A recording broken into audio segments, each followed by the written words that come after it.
जी से नारद जी के झोली तुम्बे अब इसने डकैती डालने लगा।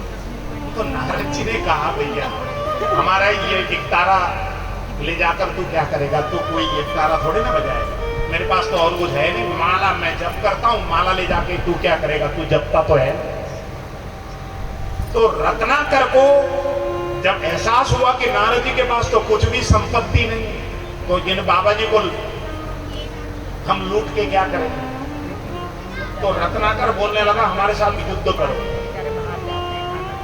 नारद जी बोलने लगे भैया हमको युद्ध करना तो आता नहीं, युद्ध करना हो तो देहरादून जाओ, वहां बहुत सारे फौज के लोग रहते हैं, वहां पर युद्ध कर लेना, वहां पर वो तो उनको तो ट्रेनिंग ही युद्ध की। अब नारद जी ने कह तो दी, लेकिन वो कहने लगा नहीं नहीं हमको तो तुमसे युद्ध करना है। नारद जी बोलने लगे सुन रत्नाकर, यदि तुझे युद्ध करने की इच्छा है तो मैं भगवान की पुकार करता हूँ, भगवान को बुला देता हूँ, भगवान से युद्ध कर लेना। अब तो रत्नाकर घबरा गया। अब नारद जी ने रत्नाकर को प्रश्न पूछा, रत्नाकर तू जो डकैती डाल रहा है बता, तू इतना अनाचार करके दुराचार करके पैसा कमाता है, दूसरों को लूट के मार पीट के उनको मौत के घाट उतार के तो इतना संपत्ति कमाता है और परिवारों वालों का भरण पोषण करता है। तू अपने परिवार वालों से कभी पूछता है कि ये जो तू पाप करके आया, इतना संपत्ति उनको देता है, वो मौज उड़ाते हैं, तू तो रोज के रोज चोरी करने जाता है, तुझे तो कोई मौज है नहीं, तेरी पत्नी तेरे बच्चे मौज उड़ाते रहते हैं, उस धन का आनंद लेते रहते हैं, तेरे जीवन में तो रोज चोरी करना ही लिखा, डकैती डालना है और अपने सिर पर पाप का बोझा बढ़ाते रहने के तेरी नसीब है। पत्नी और बच्चों को जाकर कहना जो पाप तेरे ऊपर है उसका भी बंटवारा वो लोग करने के लिए तैयार है कि जाकर पूछ ले। रत्नाकर घर गया और अपनी पत्नी से कहा देवी मैं इतना संपत्ति चुरा चुरा के डकैती डाल के लेके आता हूं तुम्हारे जीवन का सुख के लिए, तुम्हारे जीवन के आनंद के लिए, तो मुझे पाप भी लगता है, उस पाप के भी तुम हिस्सेदारी करोगी या केवल धन की हिस्सेदारी करती? पत्नी को उसने पूछा। पत्नी ने कहा पतिदेव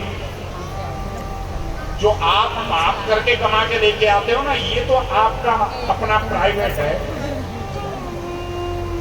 हम तो आपकी पत्नी है, हमारा लालन पालन करने की जिम्मेदारी आपकी, लेकिन पाप करके कमाते हो तो ये पाप तो आप ही भोगो, हम भोगने के लिए तैयार हैं।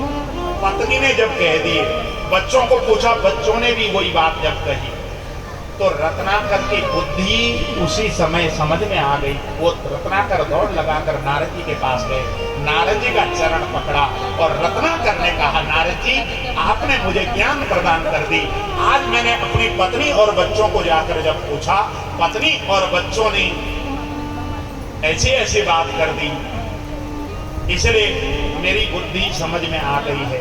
इसलिए मेरे भाई बहनों, हे पुरुषों, कहना मानकर घर में ही रहे, वहां से कहीं भी नहीं गए और उन्होंने खूब यज्ञ करना प्रारंभ कर दिया, कथा कीर्तन में उस धन को लगाना प्रारंभ किया। इस कथा को यहाँ पर वर्णन किया भगवान। अच्छा, कई लोग प्रश्न भी करते हैं मुझसे, और ये गोपियों से मिले नहीं क्या, ये कई लोगों का प्रश्न रहता है। यहाँ प्रसंग भी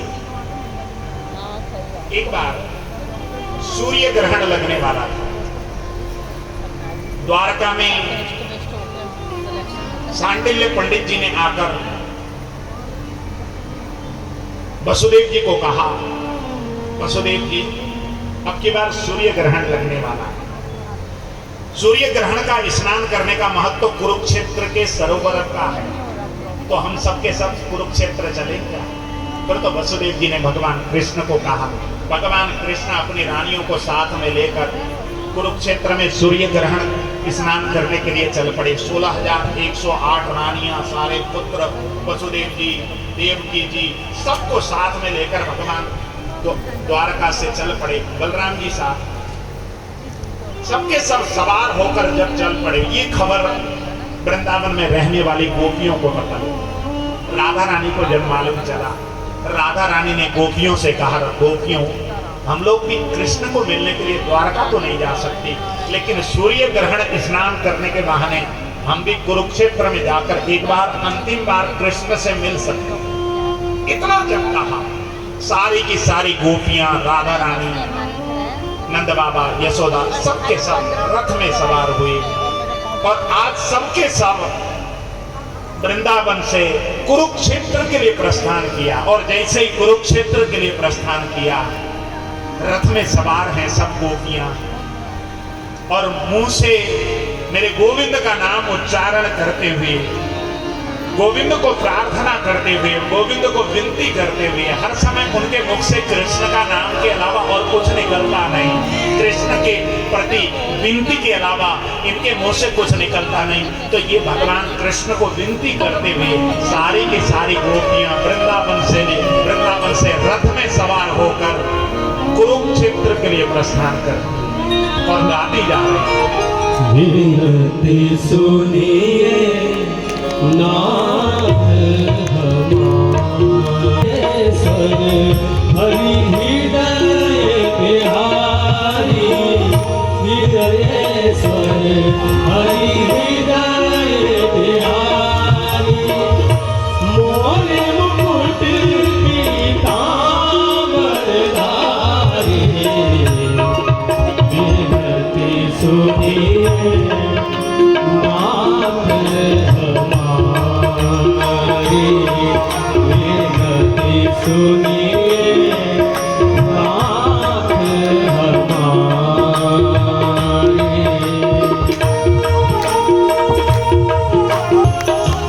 ललिता, विशाखा, राधा, चंपकलता, नंद बाबा, यशोदा, सबके सब रथ पर सवार हैं और कृष्ण को पुकारते हुए कुरुक्षेत्र की ओर आगे बढ़ रहे हैं।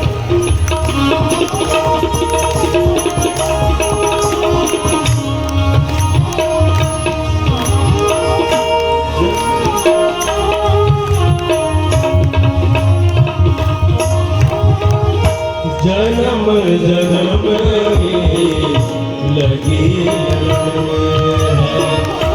जन्म जन्म लगी लगन है, साक्षी का बड़ा लगन है, साक्षी का बड़ा लगन है, गिन गिन सांस आस कहती है, गिन गिन सांस आस कहती है, आएंगे श्री कृष्ण मुरारी, विनती सुनिए नाथ हमारी, विनती सुनिए नाथ हमारी।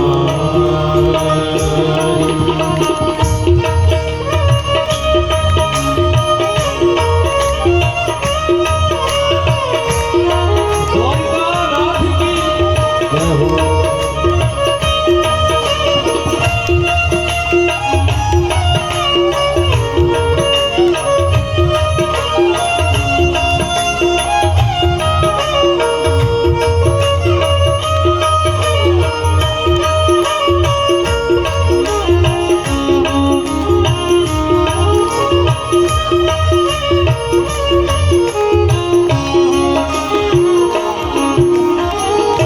सतत प्रतीक्षा अफलक लोचन, सतत प्रतीक्षा अफलक लोचन, हे भवबाधा विपत्ति विमोचन, हे भवबाधा विपत्ति विमोचन, स्वागत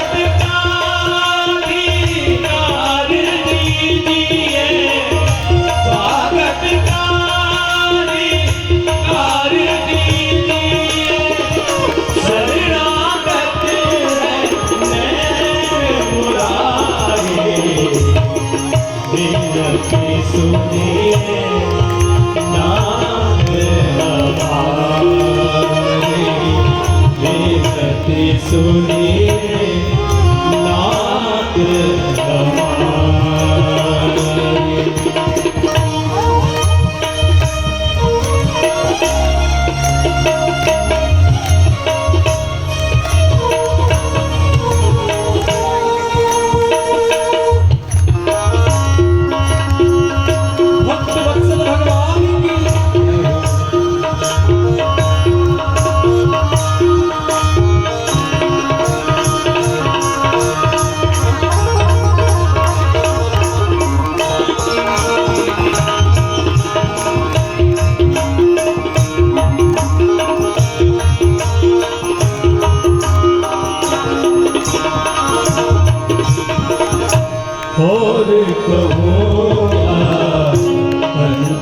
हृदयेश्वर हरि विनायक बिहारी हृदयेश्वर हरि विनायक बिहारी मोरे मुकुट पीतांबर धारी विनती सुनिए नाथ हमारी विनती सुनिए नाथ हमारी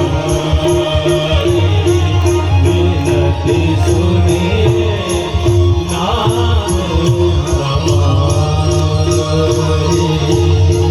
की विनती करते करते ये सारे के सारे गोपियां जब कुरुक्षेत्र पहुंची, कुरुक्षेत्र में जाकर एक शिविर बनाया, शिविर में रहने लगी। इन गोपियों के साथ भगवान कृष्ण के बचपन के सखा भी गए। उन सखाओं में एक सखा का नाम था मधुमंगल। वो मधुमंगल भी गोपियों के संग में कुरुक्षेत्र में गया। उसको लगता है कि कुरुक्षेत्र में सबसे पहले कृष्ण से मिलूंगा तो मैं मिलूंगा। वो चुपचाप अपने शिविर से निकल पड़ा और भगवान कृष्ण के विषय में बाजार में जाकर पता किया। हमने सुना है कि हमारा कृष्ण आने वाला है। भैया कृष्ण आ गया क्या? उसने 2-4 जगह जाकर जब पूछा, सब लोगों ने कहा भैया तुम जिसको कृष्ण कृष्ण कह रहे हो ना, उनका नाम बहुत आदर से दिया जाता है। उनको आजकल कोई भी कृष्ण नहीं कहता, उनको द्वारकाधीश सरकार कहकर कहते हैं। तुम द्वारकाधीश सरकार कह करके पूछा करो। लेकिन अब ये तो भगवान का कृष्ण का बचपन का सखा था, इसके मुंह से द्वारकाधीश सरकार कैसे निकलता? इसके लिए तो वो कृष्ण कृष्ण ही था, कान्हा ही था। नहीं नहीं, मेरे कान्हा को तो मैं कान्हा के अलावा और कुछ नहीं करूंगा। वो जवाब देता है, लेकिन लोग इसकी भावना समझ नहीं पाते। इसकी इच्छा है कि मैं कृष्ण से मिलूं तो सबसे पहले मैं मिलूं। किसी व्यक्ति से, किसी दुकानदार से पूछा भैया द्वारका जाने का रास्ता किधर को है?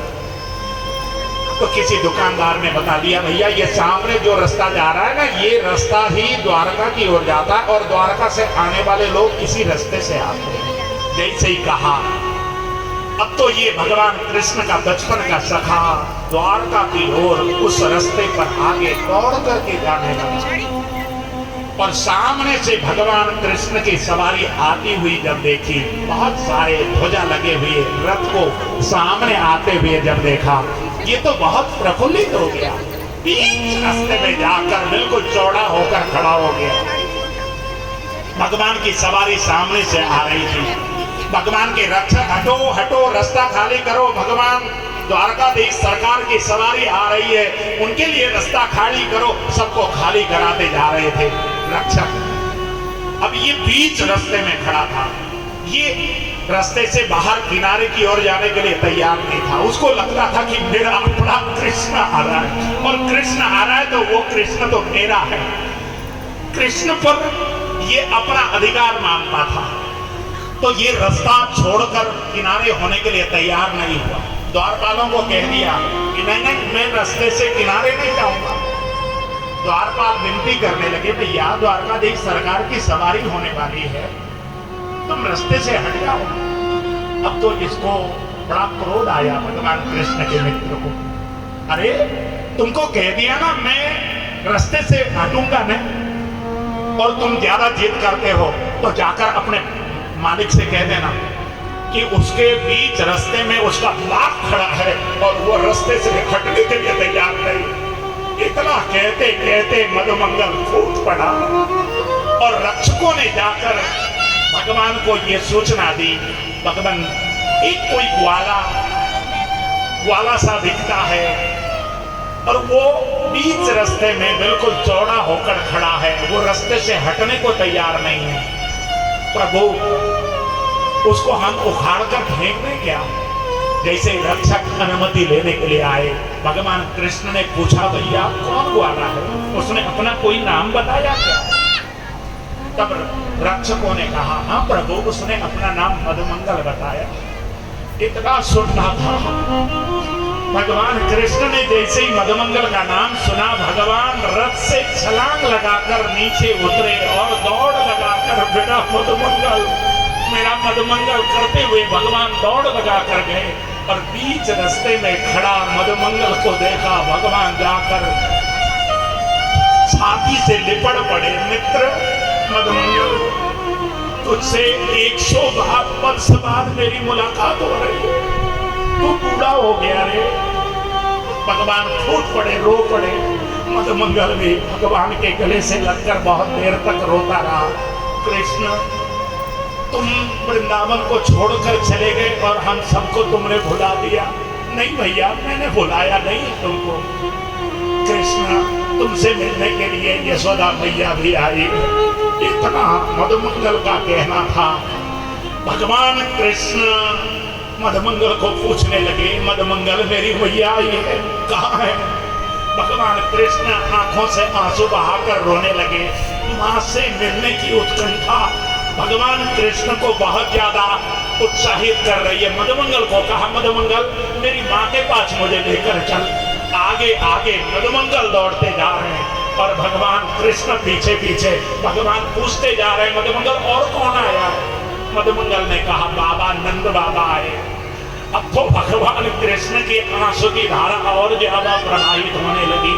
उसी समय मधुमंगल ने कहा, आपसे मिलने के लिए राधा रानी आई है, सारी की सारी गोपियां आई हैं। भगवान कृष्ण ने जैसे ही गोपियों के आने की खबर पाई, भगवान की चाल और तेज हो गई और पीछे मुड़कर भगवान ने देखा तो सारी के सारी रथ में सवार सब रानियां भगवान के पीछा करती हुई आ रही हैं। अब तो भगवान ने हाथ का इशारा किया, किसी भी रानी को मेरे पीछे नहीं आना। सबको रोक दिया भगवान ने और भगवान मधुमंगल के साथ दौड़ लगाकर उन गोपियों के पास पहुंचे।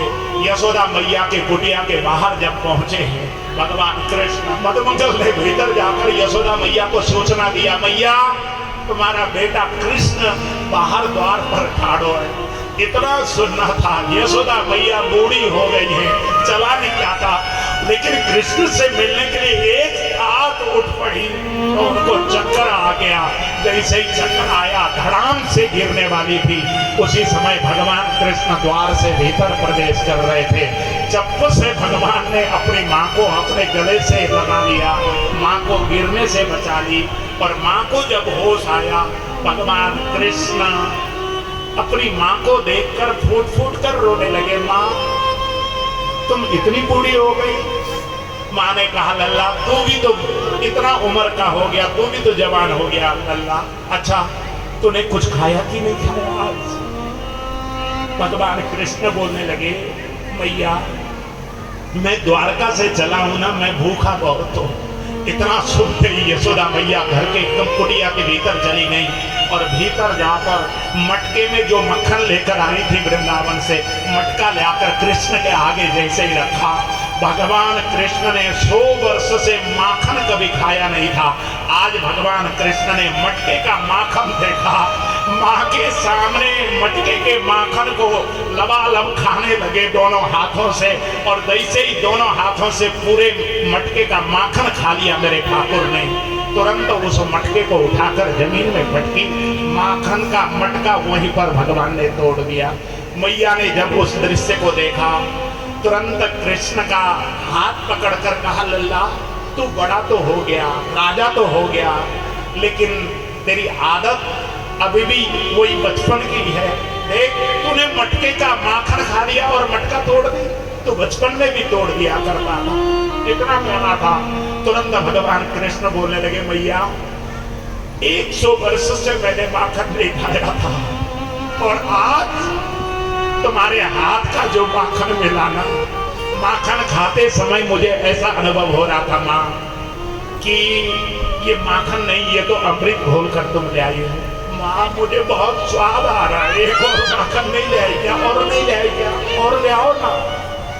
इतना सुनना था। यशोदा मैया झटपट भीतर गई हैं। दूसरा मटके का माखन का मटका लाकर जैसे ही कन्हैया के सामने रखा, भगवान कृष्ण ने उस मटके के माखन को भी खा लिया और उस मटके को भी नीचे जमीन में पटक कर जब तोड़ दिया, मैया बहुत प्रफुल्लित हुई हैं। बाबा आकर जो कन्हैया को गले लगते हैं, बाबा के चरण पकड़कर कन्हैया बहुत देर तक रोते रहे। बाबा, मेरी इच्छा थी आपका दर्शन करने की, आपने दर्शन दे दिया। और कौन कौन गोपी आई? जैसे मैया को पूछा, माता यशोदा ने कहा, लल्ला एक बार तू राधा से मिल के जरूर जाइए, नहीं तो वो छोरी अपना प्राण त्याग देगी। बहुत पतली हो गई है, वो कुछ खाती नहीं, केवल तेरा नाम दिन भर उच्चारण करती है, आंखों में आंसू भी आने नहीं देती। वो कह रही थी कि कृष्ण जाते समय मुझसे कह के गए हैं कि राधा तुम्हारे आंख में आंसू आना नहीं चाहिए, ये कृष्ण ने कहा था, इसलिए मैं आंख में आंसू आने नहीं देती हूँ, ऐसा राधा कह रही थी। कृष्ण, उसको कम से कम रोने की अनुमति तो दे देगा। तूने राधा का साथ तो छोड़ दिया। जब यशोदा मैया बोल रही थी, भगवान कृष्ण भीतर से हिलकी भर भर कर रोने लगे और यशोदा मैया से अनुमति लेकर राधा रानी से मिलने के लिए जब गए हैं, और राधा रानी के रास्ते में एक गोपी मिली, उस गोपी ने भगवान कृष्ण को देखा तो तुरंत वो गोपी आकर कृष्ण से बोलने लगी, हे कान्हा, तुम आज राधा से मिलने आए हो? तो भगवान कृष्ण बोलने लगे, गोपी, हाँ हाँ मैं राधा से मिलने आया हूँ। केवल राधा से नहीं, तुमसे भी तो मिलने आया हूँ। गोपी, तुम्हारी मुझे याद बहुत आती थी। सच कहूं गोपी, जब जब तुम्हारी याद आती थी ना, इन आंखों से आंसुओं की बूंदें निकल आती थी। आज भी रो रहा हूं, तुम्हारी याद में ही तो रो रहा हूं। भगवान कृष्ण ने जैसे ही कहा, उस समय वो गोपी बोली, कन्हैया, हमारे साथ ऐसा कुछ नहीं हुआ, न तुम्हारी याद आई, न कोई आंसू बहा, क्योंकि हम तुम्हें कभी भूले ही कहां थे जो तुम याद आ। कन्हैया, इन आंखों में सदा तुम रहते थे, इसलिए कहीं आंसुओं के साथ तुम निकल न जाओ, इसलिए हम रोते भी नहीं थे। गोपी आज कन्हैया को कह रही है, कन्हैया, प्रेम के अलग होने पर कभी तुमने सोचा इस तरक्की में तुम कितना पिछड़ गए? कान्हा, यमुना के मीठे पानी से तुमने जिंदगी शुरू की और समुद्र के खारे पानी तक पहुंच गए। एक अंगुली पर चलने वाले सुदर्शन चक्र पर तुमने भरोसा कर लिया और 10 उंगली पर चलने वाली बांसुरी को तुम भूल गए। कान्हा, जब तुम प्रेम से जुड़े थे तो जो उंगली गोवर्धन पर्वत को उठाकर लोगों को विनाश से बचाती थी, प्रेम से अलग होने पर वही उंगली सुदर्शन उठाकर लोगों का विनाश करने लगी। हे कान्हा, कान्हा, तुम जब कान्हा थे और कान्हा में और द्वारकाधीश में मैं फर्क बताऊं कान्हा? कान्हा होते तो तुम सुदामा के घर में जाते, सुदामा तुम्हारे घर में नहीं आता।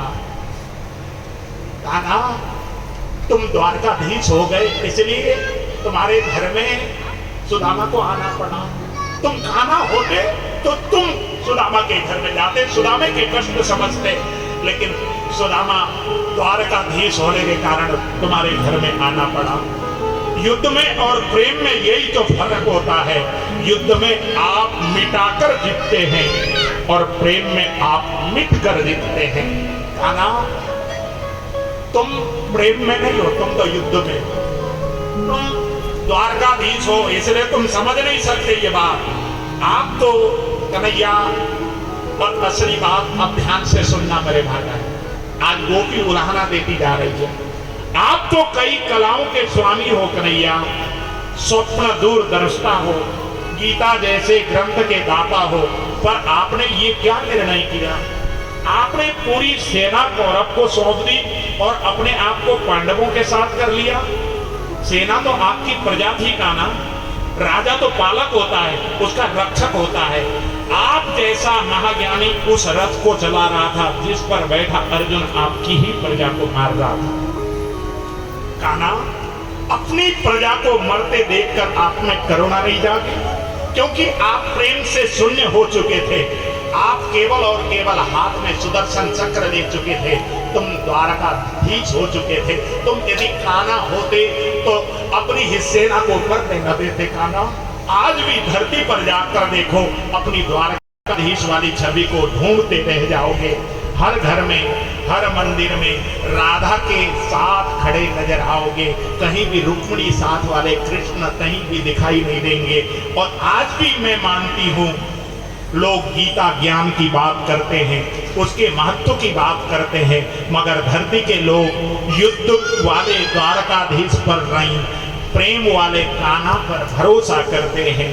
गीता में राधा का दूर दूर तक नाम नहीं है, पर आज भी लोग उसके समापन पर राधे राधे कहते हैं। गीता में कोई राधा का नाम तो है नहीं, लेकिन राधा प्रेम से जुड़ी है, इसलिए राधे राधे कहा जाता है। इसलिए कान्हा तुम तो जाओ, राधा रानी से मिलने जाओ, राधा रानी प्रतीक्षा कर रही है। इतना कहकर वो गोपी कान्हा को उलाहना देकर वहां से जब आगे बढ़ी, अब तो कान्हा राधा के पास, राधा की कुटिया में जब पहुंचे, राधा ने जब कृष्ण को देखा तो तुरंत विचलित से हो गए भगवान कृष्ण। राधा को देखते ही प्रसन्न चित्त हो गई राधा। कृष्ण सकपका गए, राधा मुस्कुरा गई। इससे पहले कृष्ण कुछ कहते, राधा बोल उठी, कैसे हो द्वारकाधीश। और जैसे ही राधा ने कहा द्वारकाधीश, जो राधा भगवान कृष्ण को कान्हा कान्हा कहकर पुकारा करती थी, उनके मुख से द्वारकाधीश का संबोधन भगवान कृष्ण को भीतर तक घायल कर गया था। किसी भी तरह अपने आप को भगवान ने संभाल लिया और बोले राधा से, राधा तुम्हारे लिए तो मैं आज भी कान्हा हूं, तुम तो द्वारकाधीश मत कहो। ऐसे ही भगवान कृष्ण ने राधा रानी को कहा। राधा ने कहा, आओ बैठो कान्हा। जैसे ही राधा रानी ने कान्हा कहा, भगवान कृष्ण का हृदय भर आया, आंखों से आंसू की धारा बह पड़ी। और जैसे ही राधा रानी ने भगवान कृष्ण के आंख की आंसू की धारा देखी, राधा रानी ने कहा, कृष्ण तुम तो रो लेते हो, लेकिन हमको तो तुमने रोने में भी प्रतिबंधित कर दिया कन्हैया, हम तो कुछ बोल नहीं सकते। इतना सुनना था, भगवान ने राधा रानी को अपने छाती से लगा दिया। दोनों लिपट लिपट कर बहुत देर तक रोते रहे। और राधा रानी से मिलकर, गोपियों से मिलकर जब भगवान सबसे विदा मांगकर जब वापस रुक्मिणी आदि रानियों के पास पहुंचे, उस समय रुक्मिणी आदि रानियों ने पूछा, भगवान कहाँ चले गए थे। उस समय भगवान बोलने लगे, रुक्मिणी मैं अपनी मैया से मिलने गया था, राधा रानी से मिलने गया था। रुक्मिणी आदि रानियों ने भगवान को उलाहना दिया, भगवान हमको भी अपने साथ ले जाते, आपका क्या बिगड़ता। तब भगवान ने कहा, रुक्मिणी मैं अपने साथ में ले जाता तो मैं हृदय से नहीं मिल पाता, तुम हृदय से मिलने में बाधक बन जाते, इसलिए मैं तुमको जानबूझ कर नहीं ले गया। तुम यदि मिलना चाहती हो तो चली जाओ, सभी रानी को लेकर चले जाना। रुक्मिणी आई हैं, नंद बाबा यशोदा से मिली हैं। यशोदा मैया ने जैसे ही रुक्मिणी जैसे सुंदर सुंदर रानियों को जब देखा और इनको जब मालूम चला कि ये सब की सब मेरी बहुएं हैं, भगवान कृष्ण की पत्नियां हैं, ये जब मालूम चला, यशोदा मैया को बड़ी प्रसन्नता हुई। अरे इतनी सुंदर सुंदर मेरी बहू। और रुक्मिणी को बिठा करके समझाया यशोदा मैया ने, रुक्मिणी मेरा लल्ला ना भोजन करने में बहुत संकोच करता है, उसको खुशामद करके खिलाना पड़ता है, उसको ताजा मक्खन पसंद है। उसको कहना, माँ ने कहा है कि ताजा मक्खन रोटी के साथ जरूर खाया करे, मेरी आज्ञा उसको कह देना। और रुक्मिणी वो जब भी सोता है ना, उसको नींद नहीं आती, उसको लोरी सुनाना पड़ता है। तुम लोरी सुना दिया करो और सिर में ऐसे हाथ ऐसे ऐसे ऐसे उंगली जब घुमाया करोगी तो उसको जल्दी नींद आ जाएगा। एक चीज अपने सामने रुक्मिणी को समझाती जा रही है यशोदा मैया, और सारी बातें समझाकर ऐसे कपड़े पसंद करता है, ऐसे उठना पसंद करता है, नहाते समय उसको गर्म पानी चाहिए होता है। एक एक बात समझाकर, जैसे रुक्मिणी आदि रानियों ने विदा मांगा, सारी रानियां राधा रानी के मिलने के लिए राधा रानी की और जैसे आगे बढ़ी, राधा रानी की कुटिया की ओर जैसे आगे बढ़ी हैं, उस समय जाकर राधा रानी से मिलने के लिए ये सब के सब गई। राधा रानी ने स्वागत किया, इन सब रुक्मिणी आदि रानियों को अपने सामने आसन बिछाकर जैसे बिठाया। राधा रानी के शरीर से इतनी तेज की लपट निकल रही थी, रुक्मिणी आदि रानियों की आंखें चुरिया गई। राधा रानी को ऐसे आंखों से देख नहीं पा रही है, उनके आंखों में तिरमिराहट होने लगी। इतना तेज था राधा रानी का, और कृष्ण कृष्ण का नाम उच्चारण कर रही थी। और बहुत देर तक रुक्मिणी आदि रानियों से राधा रानी की वार्ता होती रही, और जैसे ही वार्ता पूर्ण हुई है, उस समय रुक्मिणी आदि रानियों ने जब राधा रानी से विदा मांगा, उस समय राधा विदा मांगने से पहले रुक्मिणी को याद आ गई। रुक्मिणी ने कहा सत्यभामा को, सत्यभामा राधा रानी के लिए हम जो उपहार लेके आए हैं वो तो दो, हम राधा रानी को भेंट करके चलते हैं। रुक्मिणी ने जैसे ही कहा, सत्यभामा ने सुवर्ण के कलश लाकर रुक्मिणी के हाथ में जैसे ही दी, और जैसे ही रुक्मिणी ने वो सुवर्ण का कलश राधा की ओर आगे बढ़ाया, राधा रानी ने पूछा, रुक्मिणी इसमें क्या है? रुक्मिणी ने कहा, राधे इसमें आपकी सबसे प्रिय वस्तु दूध, आपको दूध से बहुत प्रेम है ना, गाय की शुद्ध दूध लेकर आई। इतना सुनना था। राधा रानी ने रुक्मिणी को कहा, रुक्मिणी ये दूध मेरे किसी काम की नहीं, मैं कृष्ण के सामने तो दूध पिया करती थी, लेकिन कृष्ण ने जब से वृंदावन छोड़कर हम सबको अनाथ बनाया है, तब से मैंने दूध पीना छोड़ दिया, इसलिए ये दूध मेरे किसी काम की नहीं। जैसे ही राधा रानी ने कहा, रुक्मिणी के मुंह से निकल गया, ये दूध तो भगवान कृष्ण ने स्वयं आपके लिए भेजा है। इतना सुनना था। रुक्मिणी के हाथ का वो सुवर्ण का कलश राधा रानी ने अपने हाथ से छीनकर गट गट गट गट गट गट एक ही सांस में सारा दूध राधा रानी पान कर गई। इतना प्रेम भगवान कृष्ण से। और जैसे ही दूध पिलाकर रुक्मिणी आदि रानियां जब अपने शिविर में गई, भगवान कृष्ण चारपाई में लेटे लेटे तड़प रहे थे। उनके शरीर में फफोले बिल्कुल जले हुए होने के कारण फफोले निकले हुए, भगवान को बड़ी पीड़ा पहुंच रही थी। उस समय रुक्मिणी ने पूछा, भगवान आप रो क्यों रहे, क्या बात हो गई, इस प्रकार आप जल कैसे गए? भगवान ने कहा, रुक्मिणी तुमने राधा को गरम गरम दूध पिलाया और राधा रानी के हृदय पर मेरा निवास है, तो मैं राधा रानी का हृदय जल गया तो मैं भी जल गया हूँ। रुक्मिणी मेरा जल्दी से इलाज कराओ, जल्दी से वैद्य बुलाओ। वैद्य को बुलाया गया।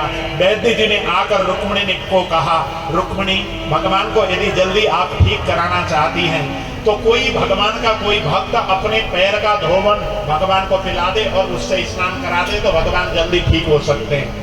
अब भगवान ने कहा, रुक्मिणी तुमसे ज्यादा बड़ा भक्त मेरा और कौन होगा, तुम ही अपना चरण धोकर मुझे स्नान करा दो और चरण के धोवन की जल मुझे पिला दो। रुक्मिणी ने कहा, भगवान ऐसा करने से तो मुझे नरक जाना पड़ेगा, मुझे पाप लग जाएगी, मैं अपने चरण का धोवन आपको कैसे पिला सकती हूँ, कैसे आपको अपने चरण के धोवन से स्नान करा सकती हूँ। रुक्मिणी ने मना कर दिया। और रानियों से कहा गया, 16,108 सारी रानियों ने मना कर दी। अब तो भगवान ने कहा, जल्दी से नारद को बुलाओ। नारद को बुलाया गया। नारद जी आए। रुक्मिणी ने भगवान को ठीक करने के लिए नारद का चरण धोवन मांगा। नारद जी ने भी मना कर दी, नहीं नहीं, मैं अपने चरण धोवन भगवान को कैसे पिला सकता हूँ, मुझे पाप लगेगा, मैं ये पाप नहीं भोग सकता। इतना कहना था। भगवान ने रुक्मिणी को कहा, रुक्मिणी ऐसा करो, तुम राधा के पास चलो। और रुक्मिणी परात लेकर राधा रानी के पास जैसे ही गई और राधा रानी से भगवान कृष्ण के विषय में सारी बात जब बताई और राधा रानी का चरण का धोवन मांगा, राधा रानी ने झटपट अपने पैर को धोकर रुक्मिणी के हाथ में चरण का धोवन पकड़ा दिया। रुक्मिणी ने प्रश्न पूछा, राधे आपको नरक का डर नहीं लगता, आपको पाप का डर नहीं लगता, आप भगवान को ये अपना चरण का धोवन पिलाने के लिए दे रही हैं? राधा रानी ने कहा, रुक्मिणी यदि मेरा प्रीतम मेरा कृष्ण ठीक होता हो तो मुझे कितना भी पाप लगे वो पाप को मैं भोगने के लिए तैयार हूँ। मुझे नरक जाना पड़े मुझे परवाह नहीं है, लेकिन मेरा प्रीतम कृष्ण ठीक होना चाहिए, उनकी पीड़ा दूर होना चाहिए। जब ये राधा रानी का कहना सुना, रुक्मिणी के आंखों से आंसू की धारा प्रवाहित हुई। अपनी तुच्छता और राधा रानी की महानता के विषय में आज रुक्मिणी को मालूम चल गया और आज राधा की गुणगान करते हुए रुक्मिणी आई हैं भगवान कृष्ण के पास और भगवान कृष्ण से आकर कहने लगी, भगवान जब आप राधा की तारीफ करते तो हमको चिढ़न होती थी, लेकिन आज राधा का नाम ले लेकर मैं गुणगान कर रही हूं, क्योंकि हम तो राधा के सामने बिल्कुल टिक ही नहीं सकते। राधा तो इतनी महान है। इतना जब भगवान कृष्ण को रुक्मिणी ने कहा, अच्छा कई लोग हमसे प्रश्न करते हैं, रुक्मिणी किस जगह उत्तर दिया? यहां भी शायद मैंने पिछली कथाओं में पता नहीं कहा कि नहीं, लेकिन न भी कहा हो तो भी याद कर लीजिए। देखो, राधा और कृष्ण कोई अलग तत्व नहीं, राधा और कृष्ण एक ही है। जैसे आप लोगों को समझने के लिए कई बार एक ही हीरो फिल्म में डबल रोल करता है अथवा एक ही हीरोइन फिल्म में डबल रोल करता है, होता तो एक ही हीरो है। उसी प्रकार भगवान को जब प्रेम की लीला करनी थी तो भगवान ने डबल रोल किया, एक रूप से राधा रानी का रूप दिया और एक रूप से कृष्ण का स्वरूप बनाया। अथवा राधा रानी को जब प्रेम की लीला करनी थी तो राधा रानी ने दो स्वरूप बनाया, एक रूप से राधा रानी बनी और एक रूप से कृष्ण का स्वरूप बनाकर इस पृथ्वी पर आई। ये राधा और कृष्ण दो शरीर हैं, लेकिन आत्मा इन दोनों की एक है। इनको कभी भी अलग मत मान लेना मेरे भाई बहन, ये दोनों के दोनों एक ही तत्व हैं। कृष्ण यदि शब्द है तो राधा अर्थ है, कृष्ण यदि गीत है तो राधा संगीत है, कृष्ण यदि वंशी है तो राधा स्वर है, कृष्ण यदि समुद्र है तो राधा तरंग है, कृष्ण पुष्प है तो राधा सुगंध है, राधा से ही कृष्ण है और कृष्ण से ही राधा है। ये कोई अंतर नहीं है मेरे भाई बहन। ये सुना है कि कोई न थी राधिका, कृष्ण की कल्पना राधिका बन गई, अपना सब कुछ भुलाकर कोई राधिका कृष्ण रंग की साधिका बन गई। और इसी बात को गोस्वामी जी ने अपने मानस में कहा, कीरा हरथ जल बीच सम कहियत भिन्न न भिन्न, बंदों सीता राम पद जिनई किरम प्रिय खिन्न। इसके साथ ही ये राधा और कृष्ण के तत्व को वर्णन करना इतना आसान नहीं, ये तो बहुत गूढ़ है, बहुत गंभीर है। फिर भी मैंने राधा तत्व को वर्णन करने की यहाँ पर कोशिश भर की है। देखो, राधा तत्व को वर्णन किया भी नहीं जा सकता, ये तो आंसू की कथा है। राधा तत्व को कोई वर्णन कर ही नहीं सकता, ये तो हृदय से जुड़ा हुआ विषय है। जब तक आप हृदय से इस कथा को व्यक्त नहीं करेंगे तब तक ये राधा तत्व समझ में नहीं आएगी। और देखो, सच कहें तो भक्ति राधा की कृपा से प्राप्त होती है, और जिनके आंखों में कथा सुनते समय आंसू गिरती हो, हृदय गदगद होता हो, कथा सुनते समय रोमांच होता हो, ये लक्षण होता है भगवान की प्राप्ति का। उसको जीवन में कभी ना कभी भगवान की प्राप्ति अवश्य होती है। इस प्रकार के लक्षण प्राप्त होते हैं तो उसको भगवान की कृपा की प्राप्ति होती है। ये इसका मर्म है। इस चीज को कहने में मैंने आपको कहा था 12 बजे तक कथा कहूंगा। पूरी कथा यहाँ पर वर्णन की और 12 स्कंद में कलियुगी राजाओं का यहाँ पर विस्तार से वर्णन किया।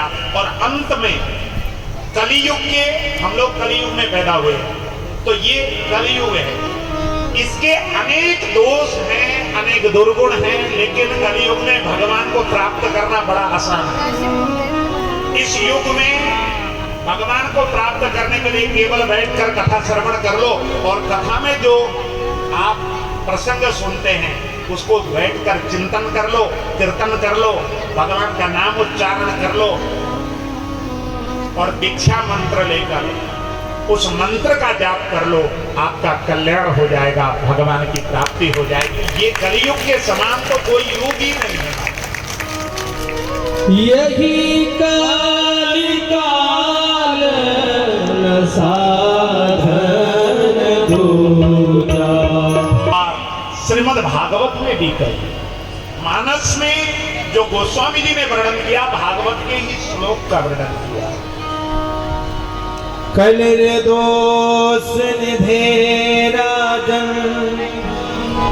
नस्ति है को महान गुणः कीर्तनादेव कृष्णस्य मुक्त संगः परम व्रजे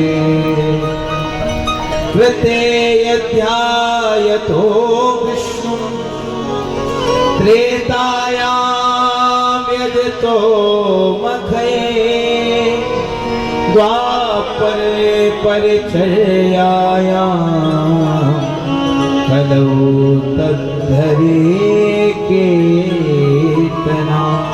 जिस परमात्मा को प्राप्त करने के लिए सतयुग में हजारों वर्ष तक वन में जाकर रीढ़ की हड्डी सीधी करके बैठना पड़ता, नेत्र बंद करके तपस्या करना पड़ता, उस परमात्मा को प्राप्त करने के लिए द्वापर युग में, त्रेता युग में बड़े बड़े यज्ञ करने पड़ते हैं। कुंटलों घी से स्वाहा स्वाहा करके आहुति देनी पड़ती है। उस परमात्मा को प्राप्त करने के लिए द्वापर युग में परिचर्या करनी पड़ती है, लेकिन कलियुग में उस भगवान को प्राप्त करने के लिए बैठकर कथा श्रवण कर लो, बैठकर कीर्तन गा लो, थोड़ी देर कीर्तन में नृत्य कर लो, थोड़ी देर भगवान का चिंतन कर लो, इतने करने मात्र से भगवान की प्राप्ति होती है। इसलिए कलयुग के बराबर और कोई युग नहीं। इसलिए हम लोग भाग्यशाली हैं, हम लोग कलयुग में पैदा हुए। बैठकर कभी कभी कीर्तन कर लिया करो, वर्ष में एक बार भागवत की कथा आप लोग सुनते ही हो। अब 10वां आयोजन आप लोग सुनते ही हो। इससे बढ़िया अपना कल्याण करने का कोई साधन नहीं। उपदेश दिया परीक्षित को डांट लगाई, तुम तो राजन मरिष्येति पशु बुद्धि में मान गए। हे राजन, तू मरेगा, इस पशु बुद्धि को परित्याग कर। और इतना कहकर राजा परीक्षित को सुखदेव भगवान ने अंतिम उपदेश दिया। क्या उपदेश दिया? अहम ब्रह्म परां धावा ब्रह्माहं परमं पदम् एवं समीक्षणात्मानम् आत्मन्याधाय निष्कले। हे परीक्षित, मैं ही ब्रह्म हूं।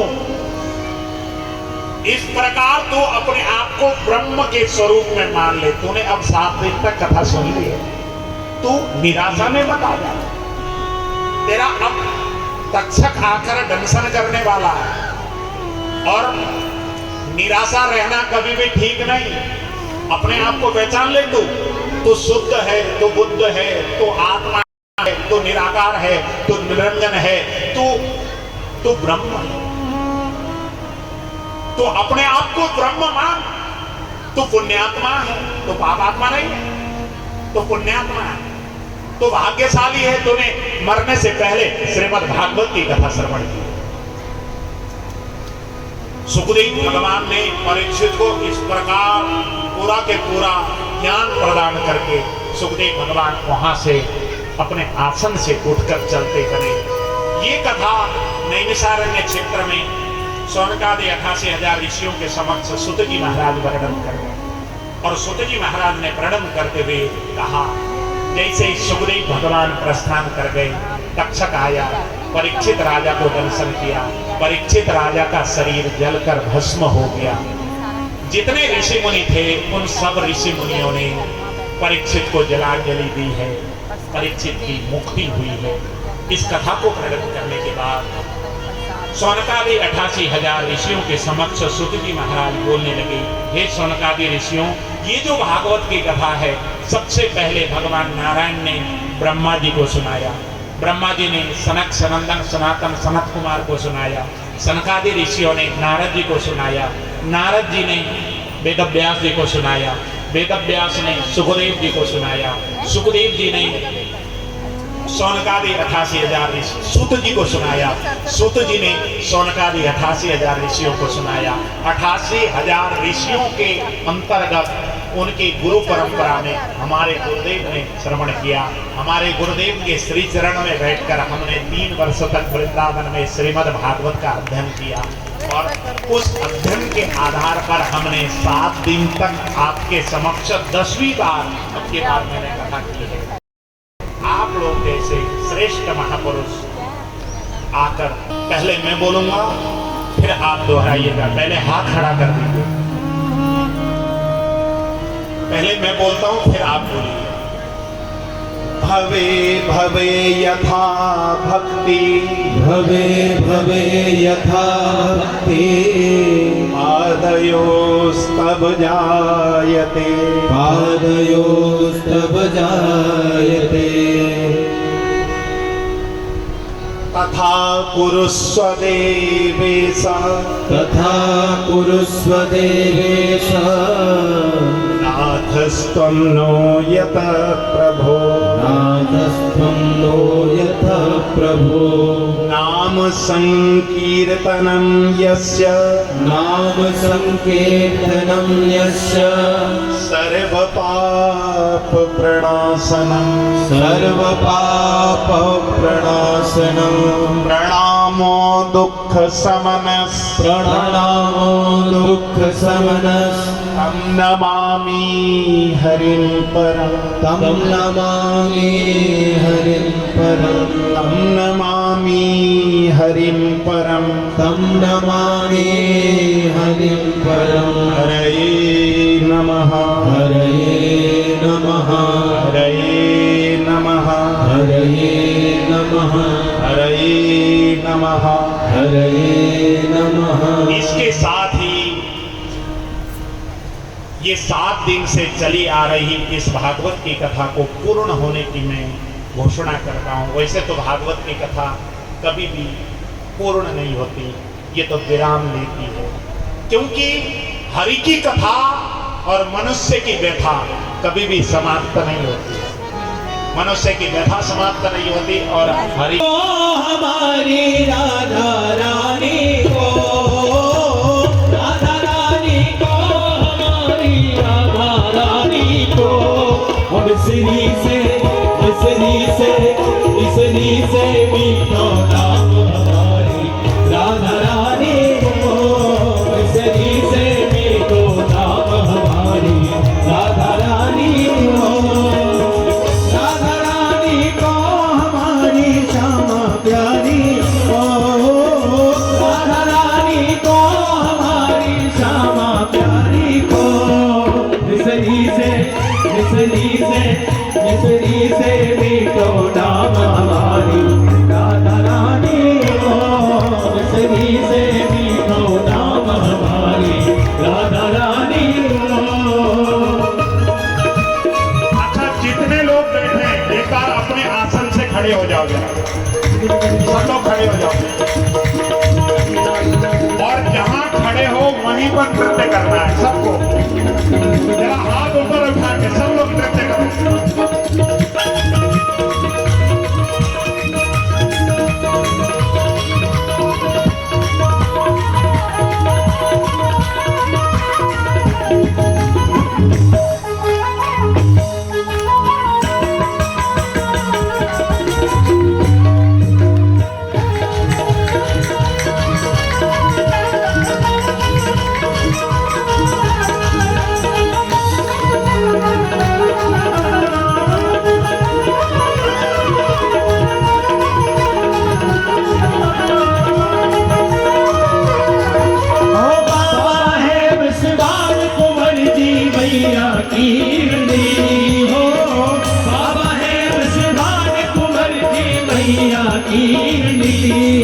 ब्रज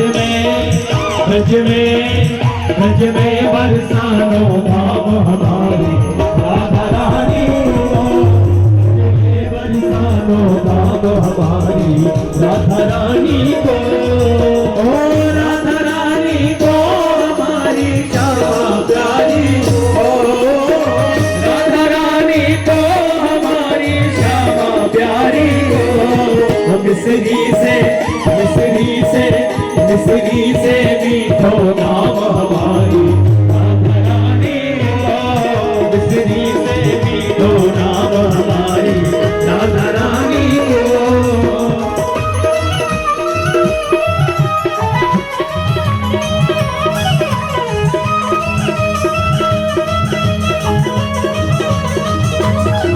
पीछे वाला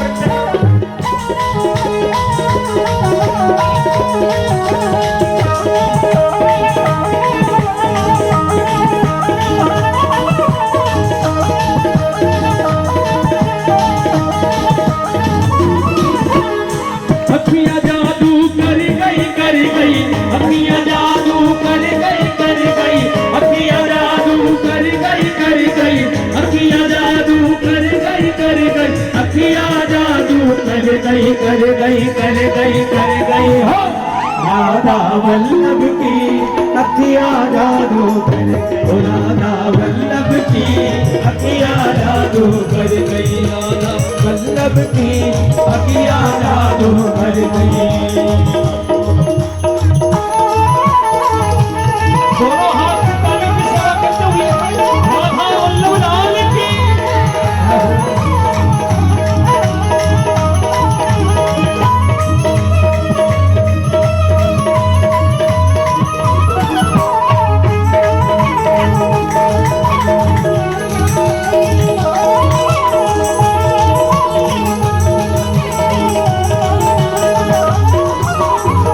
मोटी अखियन में जीनो जीनो कजेरा, मोटी अखियन में जीनो कजेरा, मोटी अखियन में जीनो कजेरा, मोटी अखियन में जीनो कजेरा, कजर की कोर खसक गई, जब कजर की कोर खसक गई, राधा वल्लभ की अखियाँ जादू कर गई, राधा वल्लभ की अखियाँ जादू कर गई, ओ कर गई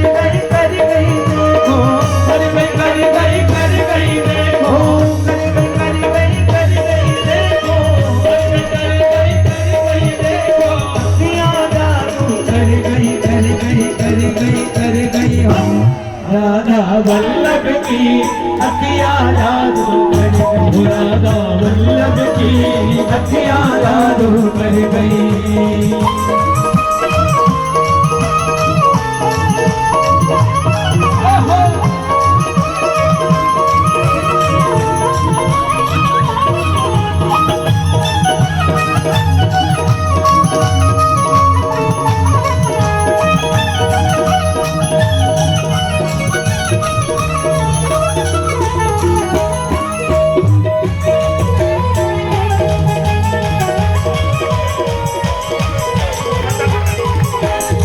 के बिहारी की देख छटा, देख बिहारी की देख छटा, मेरो मन है गयो लटा पटा, मेरो मन है गयो लटा पटा, ये लटा पटा रे लटा पटा, लटा पटा रे लटा पटा, ये लटा पटा रे लटा पटा, लटा पटा रे लटा पटा, के बिहारी की देख छटा, देख छटा, मेरो मन है गयो लटा पटा, मेरो मन है गयो लटा पटा।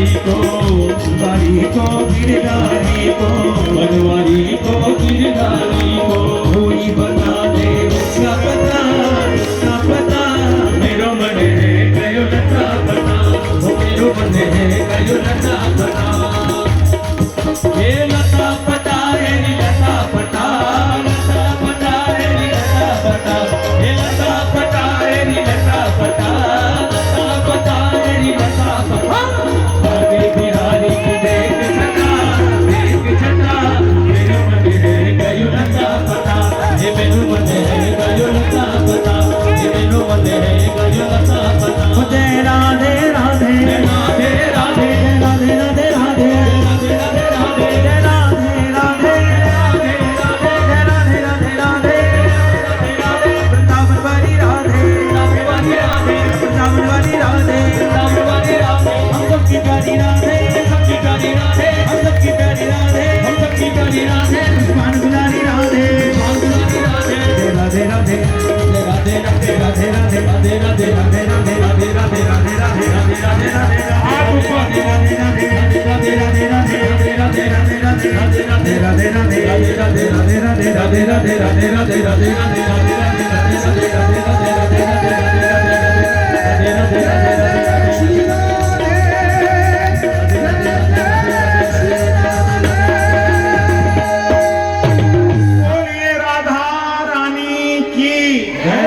श्रीमद् भागवत भगवान की